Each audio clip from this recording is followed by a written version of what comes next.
Desde que nascem, os católicos participam de diferentes cerimônias que os aproximam a Deus e a sua igreja. O casamento vai ser um instrumento de tortura legal da Inquisição. Por que essas cerimônias mudaram através da história? Os sacramentos não podem ser anulados, abolidos ou apagados. Por esse motivo, a igreja não permite que as pessoas se casem mais de uma vez. Não podemos esquecer que proibir é um ótimo negócio. A poligamia era uma prática vista com bons olhos, ou pelo menos que não está rejeitada pela tradição bíblica. Até onde os fiéis são capazes de chegar para demonstrar sua fé? O corpo é um espaço de culpa que tem que ser castigado. Se uma pessoa não está na graça de Deus, é muito difícil que suporte a dor. Como é possível que o emblema de Deus seja um homem cuspido, açoitado, martirizado, pregado? O que se esconde por trás dos sacramentos que são para a vida toda? Il celibato ecclesiastico, così come è stato imposto ai preti finora, è una cosa disumana. Bisogna assolutamente cambiare tutto. Eu acho que a Igreja Católica deveria optar por um voto de castidade opcional. Qual foi a verdadeira origem desses rituais?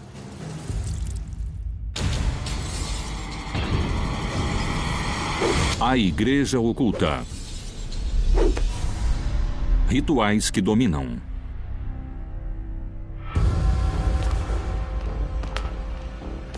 Desde o nascimento até a morte, os católicos celebram a fé. Mas quando surgiram essas cerimônias? Será que são criações de Jesus presentes nos textos bíblicos? Ou será que foram manipulados?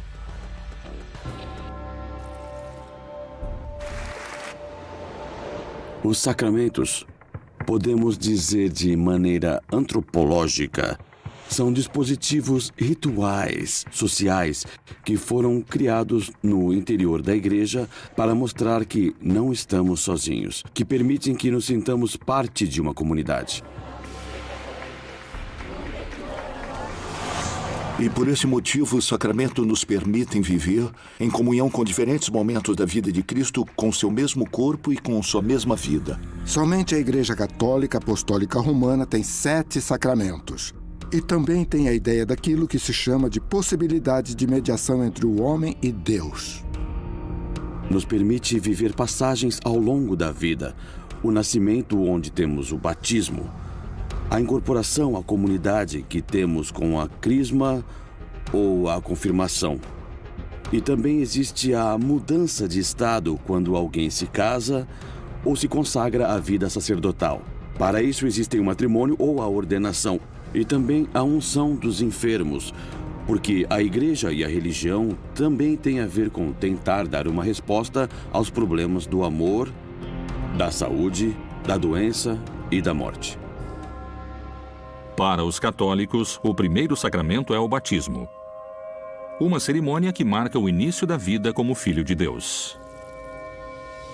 O batismo é o começo da vida cristã. Ele te identifica diante de Cristo e faz você participar da sua vida, que é uma vida que não acaba, uma vida mais forte que a morte. O batismo é o exorcismo do pecado original. Com ele, a pessoa pode ingressar na comunidade dos crentes.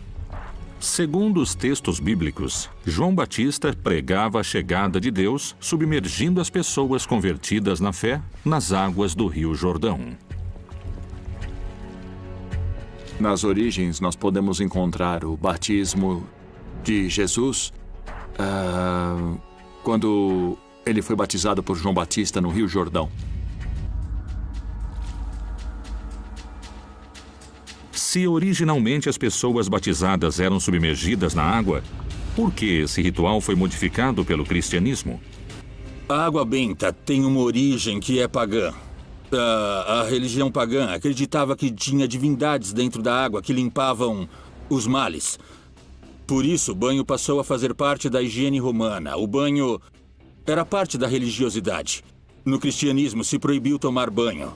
Tomar banho era pecado. Entre o século VI e século XVII. Era uma pena de morte, o castigo para aquele que tomasse banho sem uma permissão escrita por um bispo. Por isso, na Europa, se desenvolveu o costume de não tomar banho. E o batismo precisava de água. Já que antes era necessário submergir a pessoa dentro da água, aos poucos começaram a tirar as piscinas, as fontes que tinham nas igrejas para batizar essas pessoas. E só deixaram umas fontes batismais, onde só ia cair um pouco de água, já que a água era pagã, porque era um elemento natural. Ela era um elemento da natureza.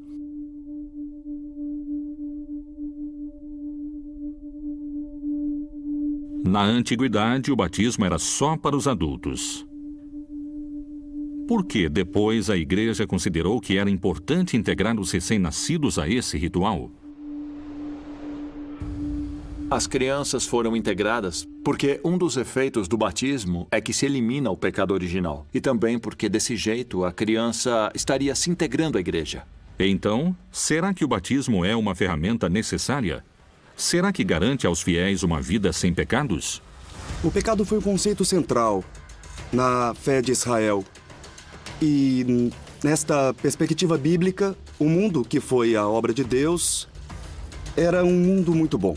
Depois, o pensamento israelita antigo tinha que explicar por que, se o mundo que tinha saído das mãos de Deus era muito bom, por que esse era um mundo onde existia o pecado, a guerra, as doenças e a morte.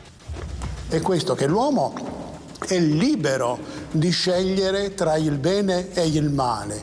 Non è obbligato, è orientato verso Dio, ma deve esercitare la sua capacità di discernimento.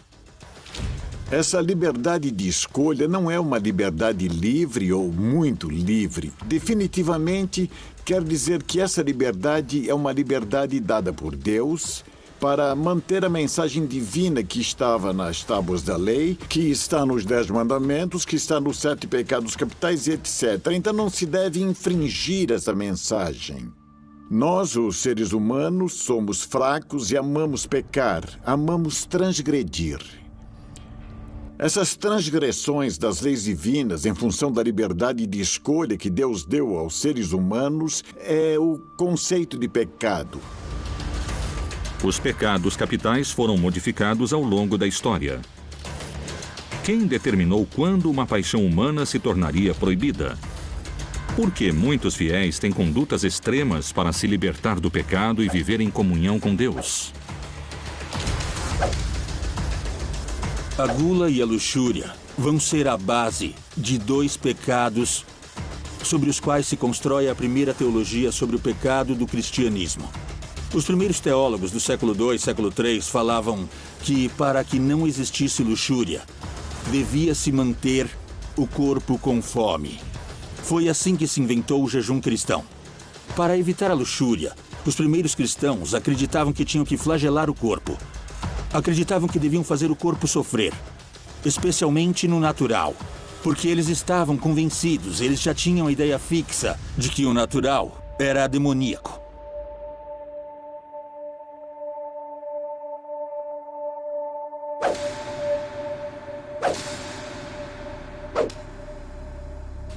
Se cria a ideia de que o corpo deve ser contido.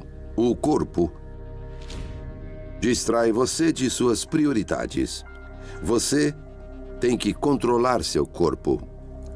O corpo é o espaço cheio de culpa. O corpo é um espaço que tem que ser castigado, porque a igreja não permite que os homens e mulheres tenham mais liberdade nesse sentido. O corpo é muito castigado pelas igrejas.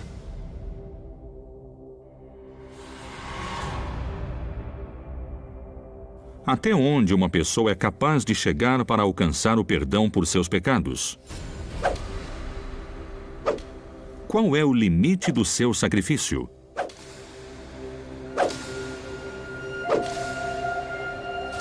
Nas procissões do século XVI e XVII, normalmente tinham pessoas que iam se autoflagelando, como um sinal de união com essa semana em que se comemora a morte de Jesus. Esse tipo de procissão ainda existe no século XXI, em diferentes cidades da América Latina, mexicanas, filipinas, onde as pessoas, em dado momento, sentem que devem fazer isso para poder se identificar com Jesus Cristo. Na cidade mexicana de Taxco, durante a Semana Santa, acontece a peregrinação dos autoflagelantes encapuzados. Eu decidi entrar na Irmandade quando tinha apenas 16, 17 anos, porque eu queria mudar a minha vida. Queria começar a conhecer a Jesus e queria oferecer minha dor para chegar a uma transformação de nível pessoal. Fazia com minha família, com meus pais naquele tempo.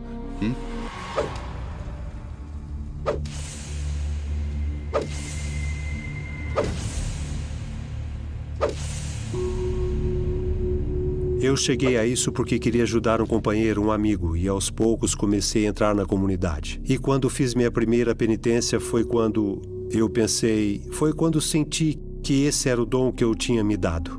Dentro das Irmandades, é habitual se praticar as 3 partes. Uma é achar a corrente, depois se autoflagelar e carregar os espinhos. A mesma pessoa faz isso. Esta daqui é uma disciplina. Ela está formada por uma parte de chumbo. Essa parte de chumbo é amarrada na corda e ela é perfurada com pregos. Assim, no momento de bater nas costas, vai bater de forma uniforme. Assim, ela vai abrir e a pessoa vai sangrar. Isso é doloroso. É muito doloroso. Você se amarra, seus braços ficam dormentes, suas costas doem. Quanto mais você se bater é melhor, porque se você parar de se bater, quando você se bater de novo, vai doer mais. Durante nossa penitência, pedimos a Deus que receba nosso sofrimento e nosso sangue. Nossos passos que damos, o suor. Tudo isso é para a paixão do Filho de Deus. Quando você faz a penitência, você entra num estado de oração, onde a dor, às vezes, é tão forte que te desliga. Você não aguenta mais, mas você não desiste, continua andando e fazendo isso com coragem e com força. Se uma pessoa não está na graça de Deus, é muito difícil que suporte a dor. O sofrimento só é possível de se suportar quando a pessoa já se convenceu de que tem um significado. E a autoflagelação faz tanto sucesso porque as pessoas acreditam que vão ser castigadas se não aguentarem essa dor. E que, se aguentarem a dor, vão ter um prêmio. Isto é, existe uma culpa interiorizada. É uma fé que, geralmente, o homem comum e a mulher comum não compartilham. Porque também pode ter gente fazendo isto porque obedece a uma estrutura sadomasoquista também.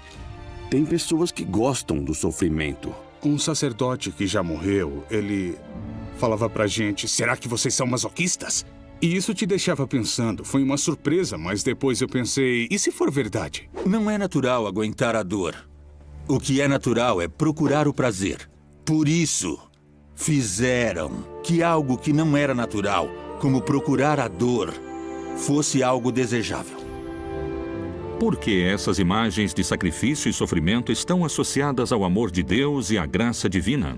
Me diga como é possível que o emblema de Deus seja um homem cuspido, açoitado, martirizado, pregado. Como é possível que a maioria das virgens dolorosas esteja sofrendo e tenha um punhal atravessando seu ventre? Por que é necessário sofrer? A tradição diz que é necessário porque esse ser cuspido, martirizado, esgotado, crucificado, sofreu por você, entregou a vida por você e derramou até a última gota de sangue por você.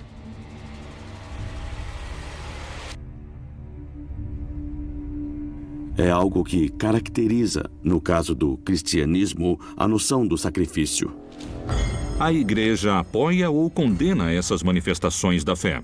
Sono forme ancestrali, sanguinarie, che non hanno niente a che vedere con il cristianesimo. Ma nel Vangelo non c'è nulla di tutto questo, perché il Vangelo, la stessa parola Vangelo in greco significa una notizia che porta gioia. Ora, come fa una notizia che porta gioia ad abbinarsi con questa forma penitenziale ossessiva che secondo me è più da psichiatria che non da fede cristiana? Será que a Igreja pode proibir esses sacrifícios? Até quando será que os fiéis praticantes vão considerar que essas práticas são fundamentais para a fé? As autoflagelações foram, de certa forma, eliminadas da Igreja Católica com as reformas que foram feitas no Concílio Vaticano II. Eu não acho que esta prática ficará obsoleta, porque na temporada da Semana Santa em Tasco é quando entra mais dinheiro. As pessoas vão a Tasco para ver o sangue escorrendo, literalmente. Até que ponto os sacramentos podem ser manipulados? Qual é o limite da intervenção humana sobre os rituais divinos? Até que ponto influenciam os interesses políticos e a ideologia pessoal dos homens poderosos da Igreja? A Igreja Oculta. A Igreja Oculta. Os sacramentos são cerimônias adotadas pelos fiéis para estar na graça de Deus e para alcançar o perdão. Será que esses rituais são desígnios divinos? Ou será que foram criados pelo homem? Existiram muitas instrumentalizações da fé, como organizar a sociedade, como criar os sacramentos, especialmente o matrimônio, que surgiu no século X, no Terceiro Concílio de Latrão, onde se decidia com quem as pessoas iam casar e com quem não iam casar. Em latim, a palavra jugo, iugos, significa um grilhão, que era um instrumento que se colocava no pescoço dos escravos quando eles eram muito agressivos. Porque quando se esticava, apertava o pescoço deles e os enforcava. E então, aquele que coloca em mim o grilhão, em latim se chama micômogos, casamento, que era um instrumento de tortura legal. E que o cristianismo pegou dos romanos para submeter as mulheres. Cristianizou-se esse instrumento, se afastou do ritual. E agora todos acreditam que é o mandato de Deus, mas isso não veio da Bíblia. Por que o sacramento que simboliza o amor entre duas pessoas legitimava a violência do homem contra a mulher? O cristianismo proíbe matar a mulher. Mas o mesmo cristianismo permite que a mulher seja disciplinada. E isso vai ter um nome. Vai ter um nome em latim como doce violência. E então, o casamento vai permitir, no século XV, bater na esposa. Por que se institui a monogamia dentro do sacramento do matrimônio? Será que isto é algo que está na Bíblia? A origem do casamento é interessante, porque não foi sempre assim. Teve um papa que no Terceiro Concílio de Latrão estruturou e definiu o casamento como único, heterossexual, monogâmico e permanente para a reprodução dos nobres e principalmente para proibir os bispos e os sacerdotes de terem concubinas e concubinos. A prática da monogamia, originalmente no judaísmo, foi uma prática tardia. Nós temos que distinguir entre de facto e de jure. De jure é a prática da monogamia que se estabeleceu no final do primeiro milênio da nossa era. Mas, na verdade, na fé católica, a poligamia era uma prática vista com bons olhos, ou pelo menos não era rejeitada pela tradição bíblica. Nos textos bíblicos, se fala que o homem não deve separar aquilo que Deus uniu. Dessa forma, o casamento deveria ser para a vida toda. Quando as pessoas se casam, devem se casar por amor. Para nós, amor e também casamento são uma identidade. Ninguém no Ocidente se casa por dinheiro ou por conveniência. Um sacramento é um ato pelo qual a graça divina descende sobre o homem e a mulher. Como é que a graça divina descende sobre o homem ou sobre a mulher através do sacramento? Os sacramentos não podem ser anulados, abolidos ou apagados. Por esse motivo, o sacramento do matrimônio, na Igreja Católica Apostólica Romana, não permite o divórcio. A questão do divórcio, Jesus fala sobre isso no Evangelho e tem um princípio que é muito importante, que aparece, que está no Gênesis e que a Igreja chama de indissolubilidade. O homem não pode separar o que Deus uniu. Se o divórcio é proibido pela Igreja, o que acontece quando o amor acaba? Os mesmos apóstolos acharam estranho, inclusive ficaram escandalizados quando Jesus começou a falar sobre amor eterno, porque isso quer dizer que se a pessoa a quem você entregou seu coração e sua vida foi embora porque não quis mais ficar com você, você ficaria sem coração, de certo modo. Deus leva muito a sério nossas palavras, nossos desejos, nosso coração. Por isso a igreja não permite que uma pessoa se case de novo. Os sacramentos mudaram com o passar dos séculos e definiram a vida dos fiéis católicos. Será que os sacramentos influenciaram a escolha de vida dos sacerdotes? Será que a castidade é uma condição que está presente nas Santas Escrituras? A Igreja Oculta. A Igreja Oculta. Segundo os estudiosos, os fiéis praticantes cumprem com rituais e aplicam na sua vida cotidiana a ordem social pensada pela Igreja. Qual é o lugar que ocupa a vocação sacerdotal na história dos sacramentos? Quem era aquele que virava sacerdote? Era o sobrinho do bispo. O acólito que conhecia o ritual acabava se tornando sacerdote ou pároco. Não existiam escolas para sacerdotes. O seminário foi criado no Concílio de Trento. Por isso, os sacerdotes que estudam nesse seminário são conhecidos como padres tridentinos e padres conciliares, ou então padres seculares. O sacerdócio foi criado por Jesus Cristo na última ceia, quando deu poder aos apóstolos de repetir o que ele estava fazendo. Oferecer seu corpo e seu sangue, transformando seu corpo e seu sangue em pão e vinho para que os apóstolos pudessem dar de comer a todas as pessoas do mundo e durante toda a história. A ordenação sagrada é feita por um bispo. O bispo te ordena. Ele te habilita a celebrar os sacramentos. Todos os sacramentos, menos o de ordenar outro sacerdote. Quanto influencia a condição do celibato nas ordens sacerdotais? Será que existiriam mais sacerdotes se não houvesse a proibição de manter relações sexuais?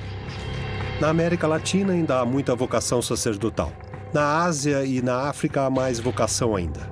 Na Europa, a vocação sacerdotal está em decadência. Ser sacerdote significa ter perseverança e isso não é fácil. Eu acredito que é isso mesmo. Se não existisse a obrigação do celibato, acho que teria mais candidatos. Será que existem textos bíblicos que justificam a proibição sexual na vida sacerdotal? Qual é o motivo dessa condição para exercer o ministério sacerdotal? As religiões pagãs acreditavam que a divindade existia no rio, na montanha, na árvore. E por isso adoravam o corpo e a sexualidade. Os humanos, segundo a tradição pagã, foram criados com o pó da estrela e do pó da terra. E então, quando os cristãos chegaram e queriam eliminar a religião pagã, o orgasmo seria um elemento importante para atacarem. Por isso, para eliminar a religião pagã, o orgasmo devia ser eliminado da vida cotidiana dos cristãos. Naquela época, os sacerdotes e os bispos ainda eram casados. Os papas ainda eram casados. A proibição só chegou no ano de 1078. Daí vem que os sacerdotes devem ser celibatários. Será que esse é o único motivo? Será que existem outras teorias para explicar essa obrigação sacerdotal? O fato de o sacerdote ter filhos pode dividir a herança. E pode fazer com que algum dos filhos tente se apropriar daquilo que deveria ser da igreja. Então, a estratégia da igreja é pegar os filhos ricos da aristocracia e transformá-los em membros do clero, incorporar parte das suas propriedades e depois fazer com que essas propriedades fiquem para a igreja. Então, se o sacerdote não tiver filhos, não vai dividir suas propriedades. Il prete solitario, secondo me, altro che psichicamente disturbato, probabilmente se si salva è perché o rispetta poco il comandamento del celibato o ha degli altri interessi molteplici, tipo si occupa di politica, scrive romanzi. Il celibato ecclesiastico, così come è stato imposto ai preti finora, è una cosa disumana, bisogna assolutamente cambiare tutto.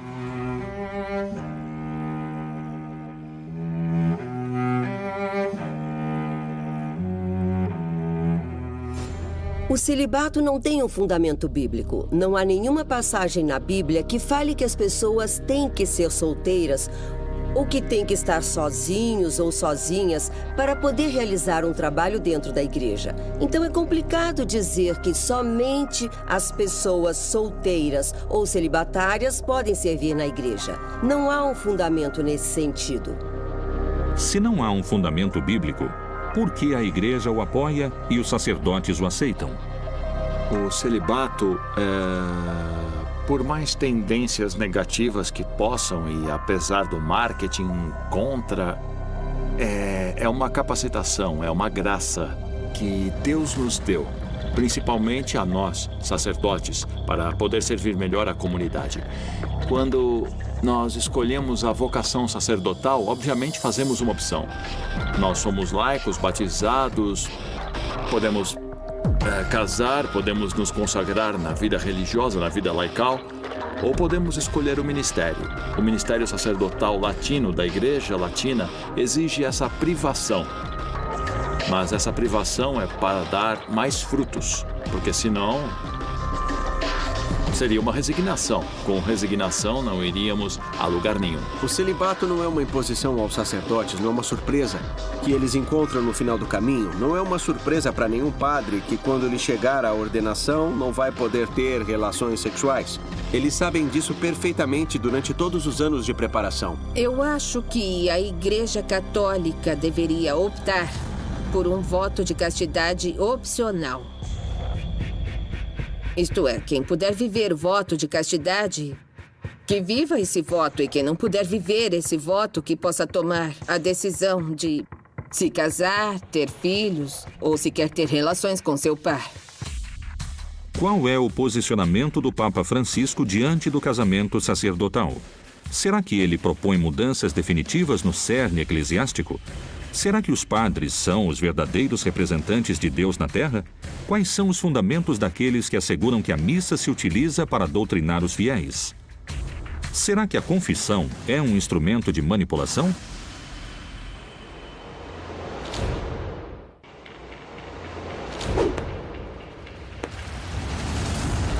Com o passar dos séculos, os homens da Igreja modificaram os sacramentos. Até que ponto o homem pode intervir nos rituais da fé e condicionar a vida dos fiéis? A ordenação permite que os sacerdotes possam guiar o sacramento da Eucaristia. Quem foram os primeiros homens autorizados a realizar esse ritual? Será que a missa só é um momento de encontro entre os fiéis e Deus? Na última ceia, Jesus instaurou um dos sacramentos, instaurou a Eucaristia. Tomai e comei, essas são as palavras da consagração que se utilizam na missa. E depois, quando ele benze o cálice e o entrega aos apóstolos, ele disse, fazei isso em memória de mim. Por isso, os apóstolos foram os primeiros sacerdotes que repetiram isso. Eles relembraram e atualizaram o sentido que cada sacramento tem, aquilo que Jesus realizou. Sem sombra de dúvidas, a Eucaristia tem dois grandes momentos. O primeiro deles é o momento da palavra, da liturgia da palavra. E o segundo momento é a liturgia eucarística propriamente dita, a consagração do pão e do vinho. O momento da palavra é o momento da homilia, é o momento das leituras dos evangelhos e do Antigo Testamento. Também é o momento no qual se exerce o indiscutível papel político daquele que dirige a cerimônia. Porque o sacerdote, o bispo, o arcebispo, o cardeal, o papa dirigem a missa do seu púlpito e a partir daí dá conselhos para todos os seus fiéis. E acaba sempre dando conselhos sobre o que é bom, é bonito, certo, justo para todos os seus fiéis. Claro que existe uma comunicação ideológica indiscutível que sociologicamente a gente não precisa ser sociólogo para vê-la. Os sacerdotes são intermediários entre o perdão de Deus e os fiéis. Porque um homem pecador pode perdoar os erros de outra pessoa? Que acontecimentos determinam que uma pessoa tenha um papel superior sobre a vida dos outros? É só na Igreja Católica Apostólica Romana que, a partir do sacerdote, existe a possibilidade de ser um intermediário no nome de Deus. Isso não acontece nas outras igrejas. Eu recebi um sacramento que é o sacramento da ordenação sagrada do sacerdócio. Quando vou perdoar os pecados, eu não faço isso no meu nome nem com o meu poder. Eu faço isso em nome de Jesus. Como é possível que um homem de carne e osso tenha a possibilidade de perdoar momentaneamente? Nella Chiesa Cattolica il prete, il sacerdote, viene definito come alter Christus, un altro Cristo, quindi si identifica nella funzione mediatrice di Gesù e quindi acquisisce attraverso l'ordinazione anche la potestà di perdonare i peccati. No sacramento da confissão, o padre tem um papel fundamental, porque pode absorver, pode dizer à pessoa que se confessou que Deus a perdoou. E isto é um poder enorme. A ação da confissão, no começo, era uma confissão direta com Deus. Aos poucos foi se colocando um mediador. Na tradição judaica, o sacerdote escutava a oração ou a confissão do homem ou da mulher e lhes dava palavras de alento. A Igreja Católica colocou um mediador, que é o sacerdote. Ele vai decidir o castigo e vai decidir o que fazer com essa pessoa, se a pessoa se salva ou não, e se ela entra na graça de Deus.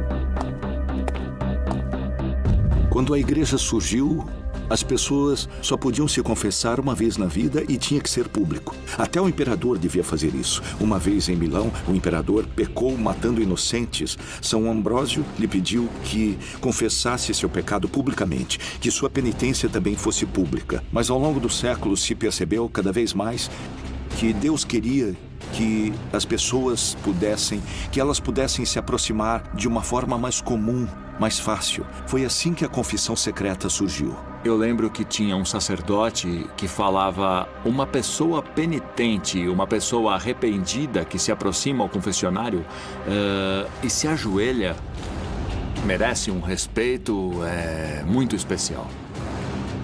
O anonimato protege a intimidade dos fiéis e o sacerdote nunca poderá revelar a identidade da pessoa.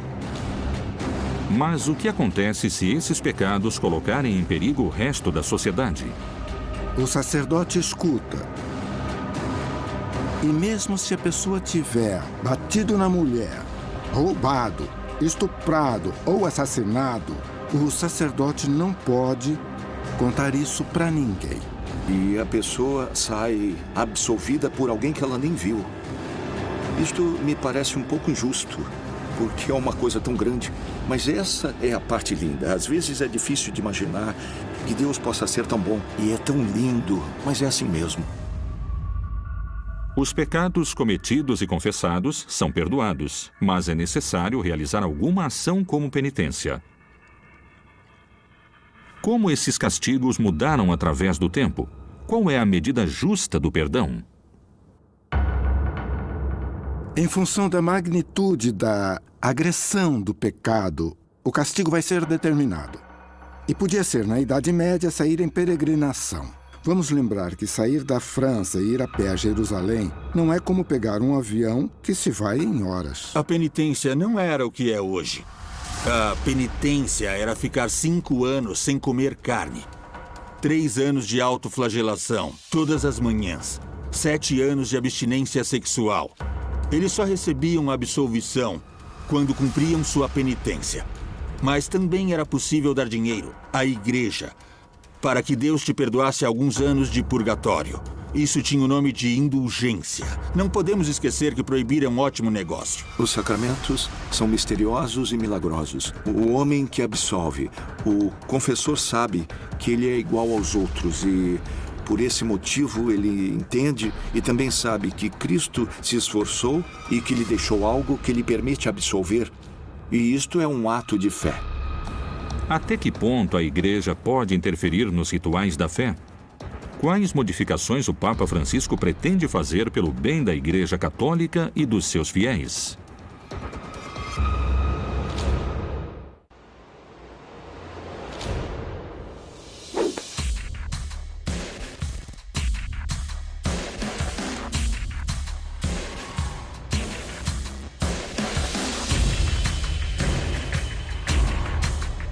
Para a Igreja, os sacramentos estão presentes desde o começo da vida até o momento da morte.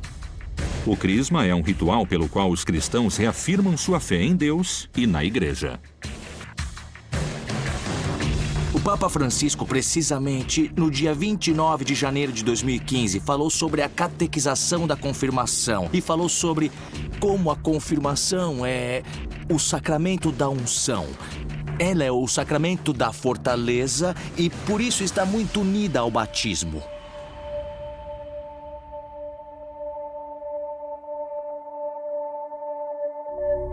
Se chamam sacramentos de cura e são dirigidos aos pacientes terminais. A extrema unção, ou a unção dos enfermos, se faz quando é possível que uma pessoa vá morrer ou quando estiver prestes a morrer ou quando sua vida estiver correndo risco. Esse é um ritual de passagem à morte. Se o divórcio está proibido pela Igreja, qual é o lugar que os sacramentos ocupam quando o amor acaba? Não significa que a pessoa não vai poder comungar. Não tem nada a ver. Uma pessoa separada pode ir à missa nos domingos, pode ler, cantar, celebrar. E por isso me parece muito importante o acompanhamento que a Igreja está fazendo. Às vezes um pouco escondida, sem muita publicidade, e esse é um acompanhamento que a sociedade queria. O Papa Francisco está tentando esclarecer com seu magistério, com seu pastoral, que o fato do amor ser eterno não exclui da Igreja as pessoas que se divorciaram, por exemplo, ou que não conseguiram continuar com sua história de amor por 1000 motivos. Será que os fiéis divorciados vão voltar a ser incluídos na Igreja Católica? Qual é o posicionamento do Papa Francisco diante dos crentes que colocaram um ponto final na sua vida matrimonial? Tem caminhos que estão se abrindo e que vão permitir o divórcio por casos de nulidade. Estão se ampliando as causas para essa nulidade. Muitos casamentos são anulados quando existem os caminhos apropriados para que isso aconteça, não é? Mas o princípio se mantém. O casamento é para sempre. É óbvio que existe a fragilidade humana, mas isso não faz com que a Igreja não acompanhe ou deixe de acompanhar. E eu acredito que isso é o que o Papa Francisco pretende fazer. Só o que não se pode fazer é fingir que o matrimônio não esteve presente na vida da pessoa. Ele era válido. Foi nesse sacramento que se prometeu livremente o amor a outra pessoa. Então ele sempre vai estar presente na vida. Papa Francesco, nei confronti dei divorziati o degli altri temi tipo l'omosessualità e altri temi emergenti oggi, la donna, eccetera, è una posizione interlocutoria e comunque non è assolutamente incisiva, né può esserlo. Qual é o posicionamento do Papa diante do casamento sacerdotal? Penso che Francesco potrebbe cambiare qualcosa riguardo al celibato sacerdotale, che non è niente di dogmatico, è una misura disciplinare che la Chiesa a un certo punto ha adottato. Eu acho que Francisco está questionando justamente isso. Primeiro, é necessário visualizar. Na verdade, houve uma sexta-feira em que o Papa foi visitar 7 ex-padres em Roma, que agora são casados. Acho que esse foi um grande gesto da parte de Francisco, o fato de pensar, bom, tem pessoas que foram sacerdotes, que exerceram ministério sacerdotal e que agora têm uma família e muitas vezes não são compreendidos. Mas o Papa os aceita e a Igreja deve valorizá-los, A sociedade já os valoriza, então a igreja deveria fazer a mesma coisa. Então, isso não depende do celibato dos sacerdotes ou da castidade deles. É uma questão de mudança de mentalidade. A mudança sobre a forma de compreender as relações entre homens e mulheres e também as relações das pessoas de diversidade sexual. Muitos de vocês não pertencem à Igreja Católica. Muitos de vocês não são crentes. Mas eu lhes dou minha bênção em silêncio a todos vocês, respeitando a consciência de cada um de vocês, sabendo que todos vocês são filhos de Deus. Que Deus abençoe a todos. O que será que vai acontecer com os sacramentos nos próximos séculos? Será que vão continuar se transformando conforme as ideologias do poder eclesiástico? Ou será que vão se modificar conforme as mudanças na vida cotidiana dos seus fiéis?